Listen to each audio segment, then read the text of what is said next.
Hello everyone. Today we talk about how to fix the app of Candy Crush. We will go to settings.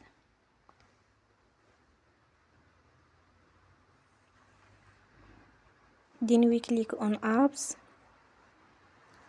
After that we search the app Candy Crush.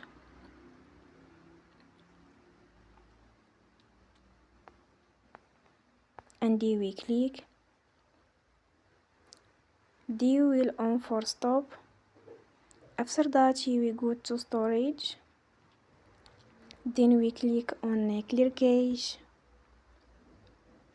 In the end, turn your phone and you will recharge your phone again. Don't forget to support us by like and subscribe. See you next time and thank you for